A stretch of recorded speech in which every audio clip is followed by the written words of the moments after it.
Malawi Brief. Mu programu ya lero ya Dozen Zoona pa ZBS adayitana lawyer Alexius Kamangira amene mwazina watsutsa mphekesera zokuti wasumiridwa komanso zoti apolisi akumusaka. Nkhanizi zinamveka chonchi chifukwa kuti lawyer Kamangira akhala akutchula anthu ambiri pa tsamba lawo la mchezo kuti ndokuba komanso akupanga zakatangale. Zambiri zili mu programu iyi, tatiyeni tikhale limodzi. Nikira za hotela ya Amaryllis muli ndi umboni ogwirika okhudzana ndi zomwe mwakhala mukufotokoza Akamangira. Pa nkhani zonse zimene ndakhala ndikuyankhula ku mtundu wa Malawi ndi umboni ogwirika ndithu, ndipo anthu amene ndikuwatchulawo akuziwa bwino. Chifukwa chake kuti anthu okuba amakhala ochenjera, chifukwa cha kuchenjera kwawo ambiri tingoti onse akhala chete ndipo osayamba. Tikamayankhula pa Chinyamata pamene tili timati udiu.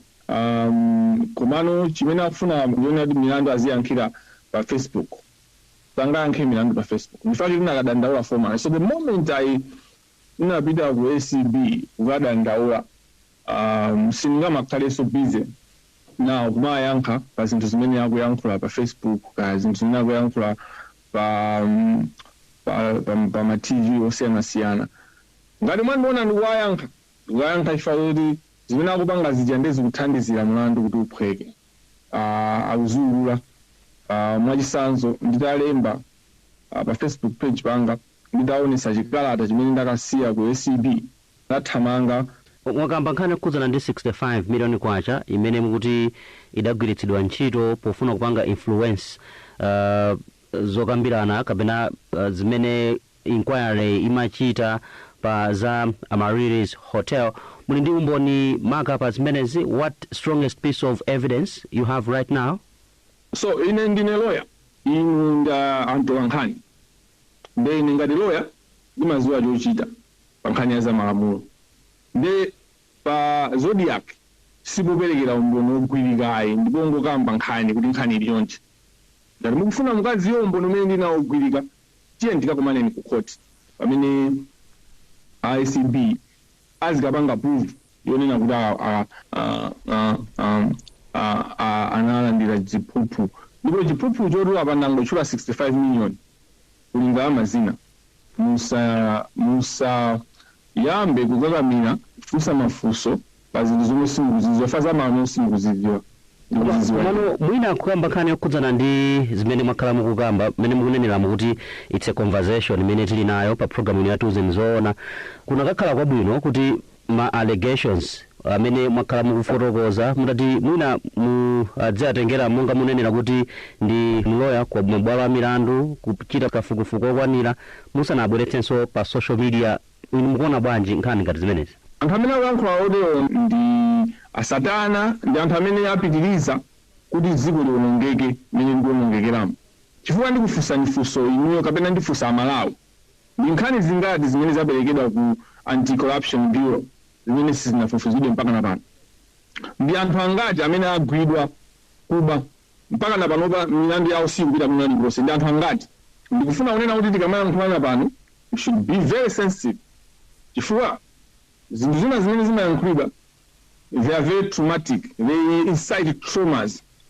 Ineyo bwana Chisomo mu village ndakulira ku Malawi, every day ndikazuka ku Malawi ndimakumana ndi umphawi, ndipo ndimakumana ndi umphawi if I'm in Malawi. Munthu wina yense akachoka nyumba mwake, kaya amakhala ku nyumba ya mpanda, akangotuka mu mpanda mwake, chimene umakumana nacho ndi umphawi wa zauneni. Dziko la anthu 22 million uze chifukwa chani zili chonchi? Chifukwa cha anthu amene amafuna kumanena kuti ngati mukuzoona anopitani ku koti, kodi koti lake tipita koti lake litiro. Ena amene amati mmene mumalankhuliramu nthawi zina mumangotchulapo mayina, simuona kuti zimene zizikhoza kuonongabe mbiri yawo ena zitakhala kuti apita ku bwalo la milandu akapeza kuti ndosalakwa?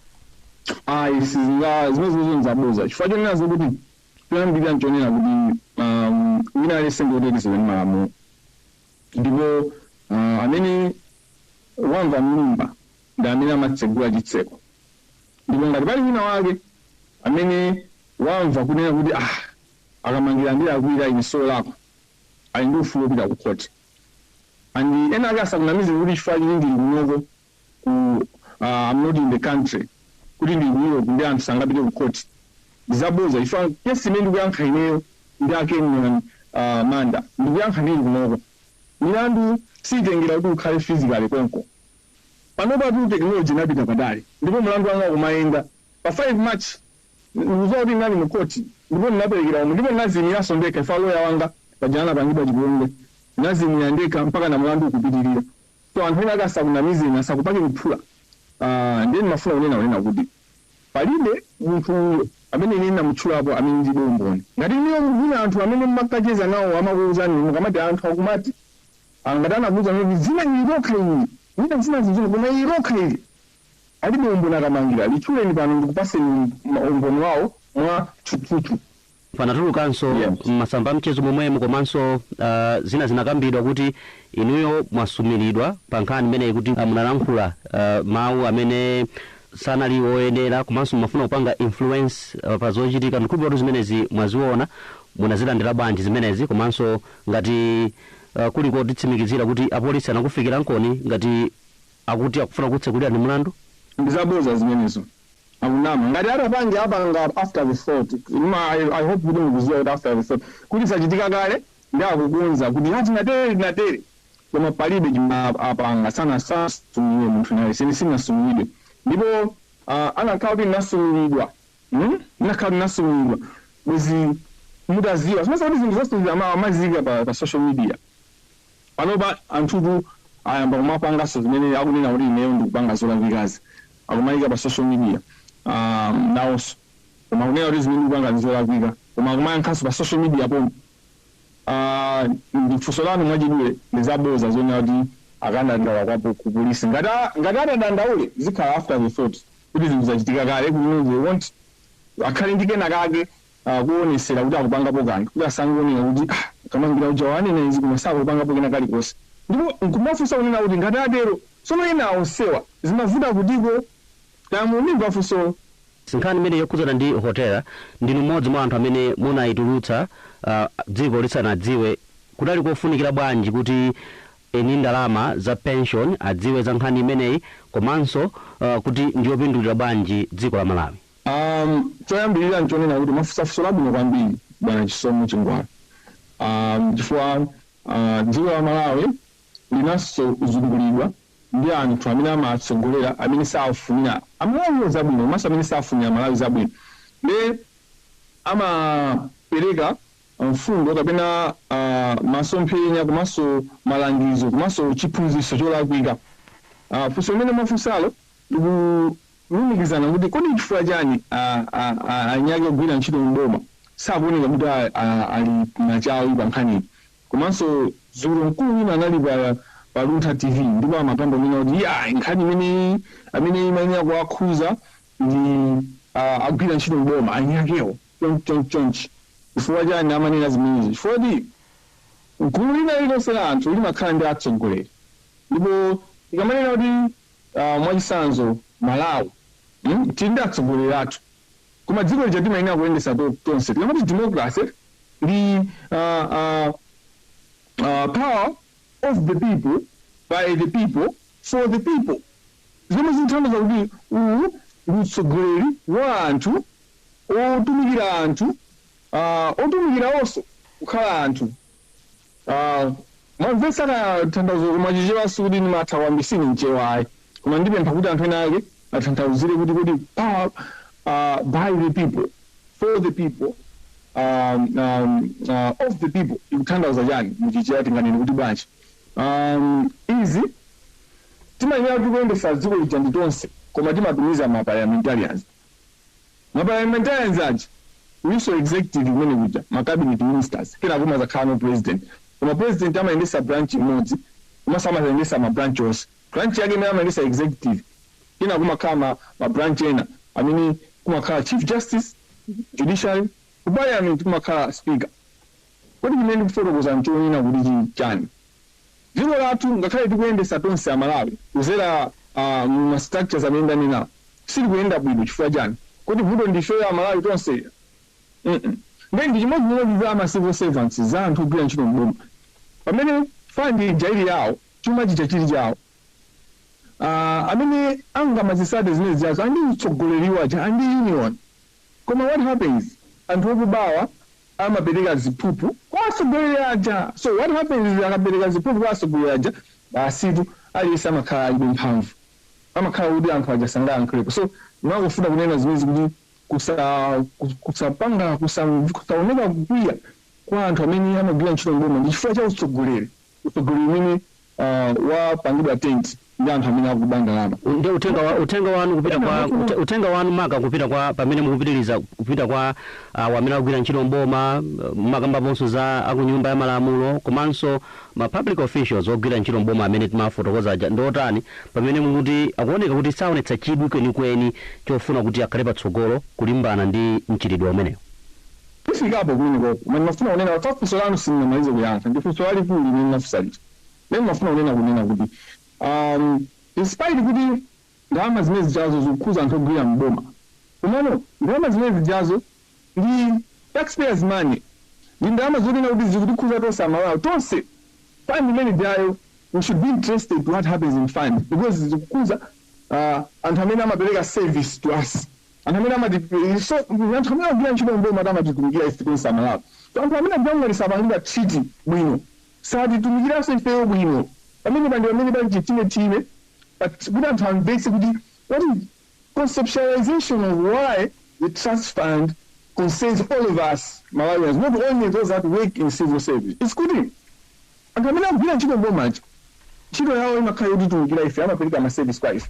So ngati sakupangidwa treaty bwino ngati kulibe motivation monetary motivation ifeyo amene tikulandira service silandira yabwino ndi zimene zimachitika mchipatala mjota sakuthandizidwa bwino zimene zimachitika ku immigration zimene zimachitika ku traffic sindithakupereka zisanzo zamene public service service delivery mene amaperekera a service yawo is very poor. Why? They are not treated one of the reasons, of course, discipline, ethical behavior, and also kungokhala anthu olimbikira ntchito zikhoza kuthandiza kuti zimene zithinke.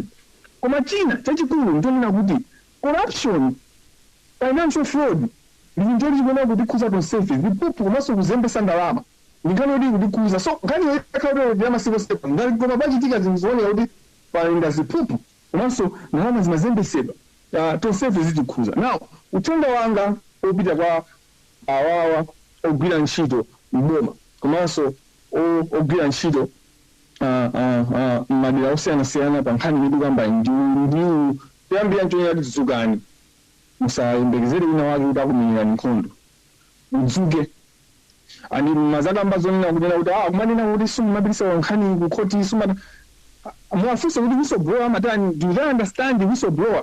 So you know I'm multitasking because of Hudo, you know, we are in deep sleep. Before we find it too, what is really the so full of after all of this stuff, I'm a sound this I wouldn't think on Dudamat, I would know that Kamangira, I would be uncle, I would also done van tender when I would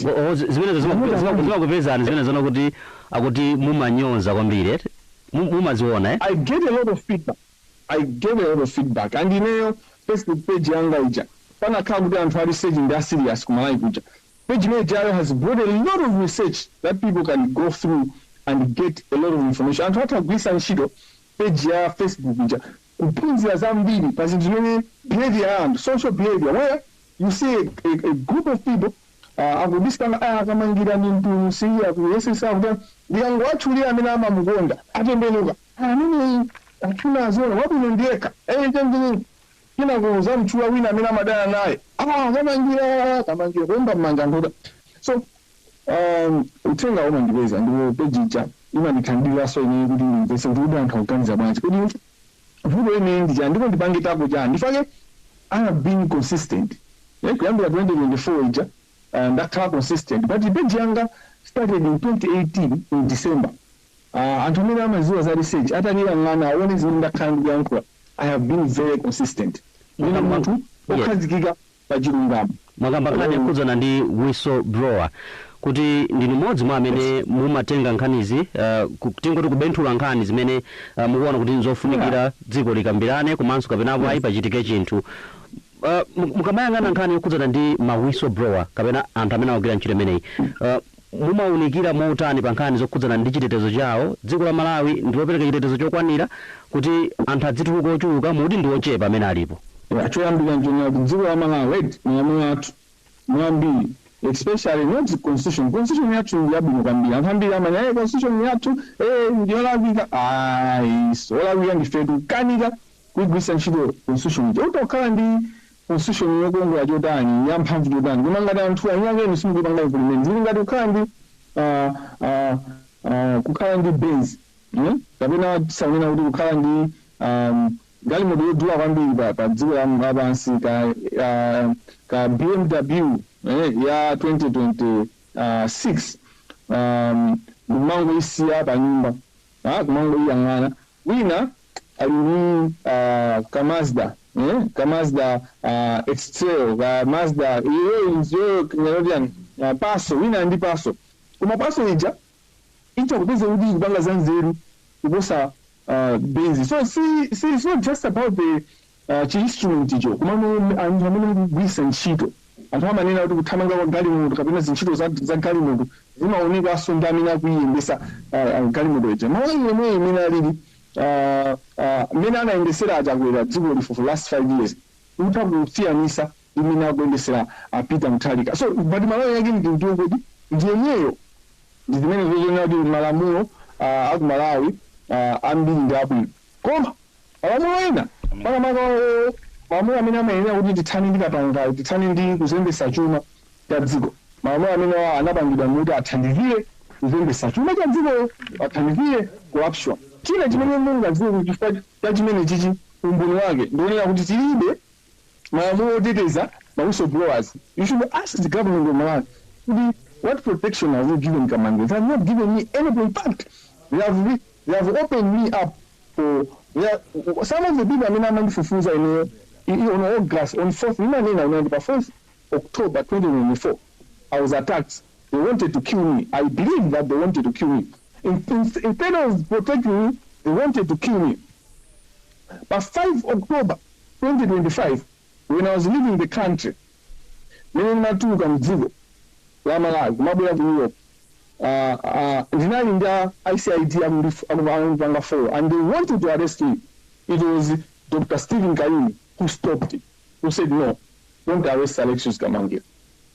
And command hakuza maybe ni mango muza anthu mango nena ngati wabwino ndeka kumano ndi parent quarter nkhani ya whistleblowers kuteteza anthu amene amaulula nkhani za chinsinsi zimene zimatha kuteteza dziko kuti ndalama zisabedwe. Palibeko malamulo oteteza anthu amenewa. Chimakupangitsani ndi chani Akamangira kuti mupitirirabe ndi activism yanu imene mukamba as a human rights activist ngakhale mukuoneka kuti mukudandaula kuti mukumananso ndi zokhoma? Ntchito imene ndinagwira ineyo si ya munthu. Mulungu anandisankha. Wina aliyense ngakhale ine achisomo chingwawo ndi mzimu wa Mulungu. Tonsefe ifaka akamanena unena kuti Mulungu anatilenga mu chifanizo chake. Samanena maonekedwe a nkhope chakunjacho chimene chifanizo chake anatilenga ndi mzimu wake. Wina aliyense mwa ife ndi mzimu wa Mulungu.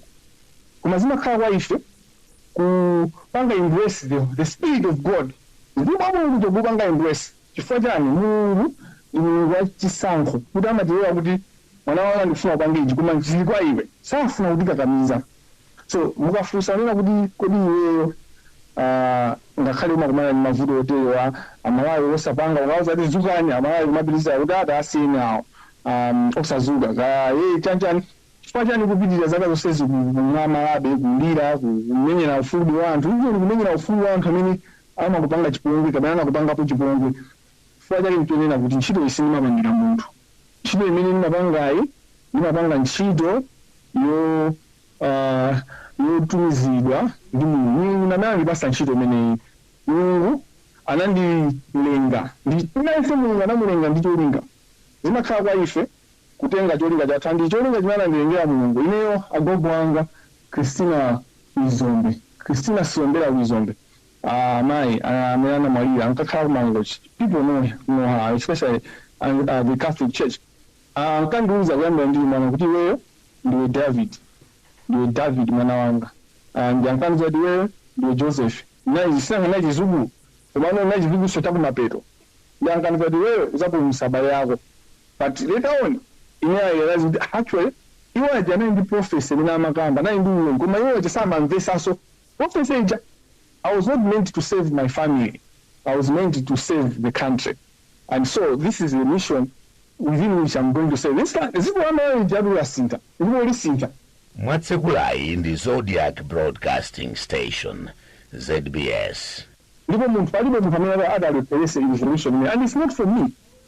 Nifanya mungu bantu banga ninyali mungu nifanye dikani those guys sang mawe kuja kulizigawe ngatu zooption mawe kuja na palibe digawe ngati chinga ndikuze and ine country palibe amene anga ndikuze ine chifukwa ntchito imene ndikupanga ine ngakhale azungu sakukondwera naye chifukwa tu anthu ena amene amatibera mzigo mucha maka ku mining industry ndi azungu ndetse angakondwere kuti tithense katangale chifukwa chani kuti chipese katangale kuti level whereby ziko jaliziyenda ifanye nazoti wajaluza ifanye tu inetu ndibe donor funding money fanya ni mungu na udi ma donors for years akauna ali sini ndikatangali tani ndikatangali koma ifanye ni balibe donor amene wabwera kumkhululira ndalama Kamangira pazonse zimene zakhala zikunenedwa za inu Kamangira ndikuba kuti izinso munamva kuti some of your actions are driven by personal motives or past conflicts kuti mwina pali zina zake zimene zidachitika mbuyo mu zimene zimakhala ngati kuti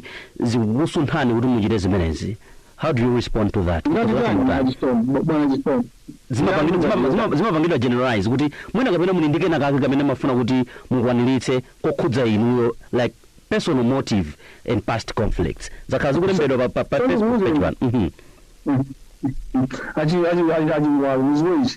anthu akakhala kuti sakuchimvesa chinthu amafuna kupeza ma explanations zao amafuna kupeza mayankho ngati akufufuza chinthu chicho sakuchizindikira chinthucho amapeza mayankho awo so ndikuona kuti anthu ambiri amakhala ndi samamvetsa kuti munthu uyu sangakhale self motivated like this like samamvetsa chifukwa samamvetsa ina amafuna kuzipezera mayankho. You have all the information as journalists. Can you inform the public? So vuto also ni yapo ankani kuti stimufuna kutulutsa zinthu kuti anthu aina akazionekera ndipo ineyo ngati chisomo amene ni achisomo chingwazi mukhoza kundifufuza kuyambira ndili ku primary because you can follow me from primary na ku Holocaust minor say junior seminary talo ku Holocaust dinapita St. Paul's the Apostle Seminary Spas.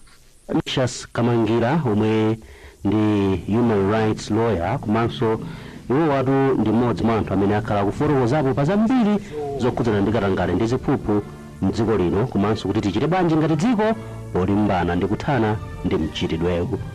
Mwazimvera nokha za lawyer Kamangira pa programu ya Tiuzeni Zoona pa ZBS. Khalani pomwepo pamene tikhalenso tikupereka programu ina.